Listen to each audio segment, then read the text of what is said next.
നീ വന്ന നീ എന്തിനാണ് അങ്ങനെ ടെൻഷൻ അടിച്ചിരിക്കുന്നത്? ഒന്നുമില്ല, നിന്നെ കാണാണ്ടായിട്ട് എന്തൊക്കെ ആലോചിച്ചിട്ട് ടെൻഷനായി. നിന്നെ കാണാത്തതിനൊക്കെ നീ എന്തിനാ ടെൻഷൻ അടിക്കുന്നത്? എന്തോ അളിയ, എനിക്ക് അറിയാൻ വയ്യ. ഇപ്പൊ എല്ലാത്തിനും ടെൻഷനാണ് അളിയ. അളിയ, അമ്മ വിളിക്കണ്ട. എന്തിനായിരിക്കും? എടാ നീ കോൾ അമ്മയിൽ വിളിക്കുന്നേ. എന്തിനായിരിക്കും? നീ കോൾ എടുത്താണ് കോൾ. ഹലോ അമ്മ. ഓ ശരി അമ്മ, അപ്പൊ ഞാൻ വരുമ്പോ കൊണ്ടുവരാം. ശരി.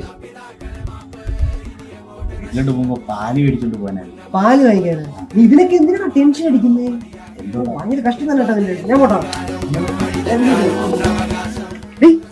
നീ എന്താ ഒന്നും മിണ്ടാതെ ഇങ്ങനെ ടെൻഷൻ അടിച്ച് കിടക്കുന്നത്? നീ എന്തിനു പറ, നീ ഇങ്ങനെ ടെൻഷൻ അടിക്കുന്നത് നീ? അതല്ലേ മനുഷ്യരെ കാര്യം ഇല്ലല്ലേ. നമ്മളിങ്ങനെ നടന്നു പോകുമ്പോ വല്ല ഹാർട്ട് അറ്റാക്ക് നമ്മൾ ചത്തുപോയാല്. ഹാർട്ട് അറ്റാക്കാ? നീ അതൊക്കെ ഇപ്പോഴും ആലോചിക്കുന്നേ?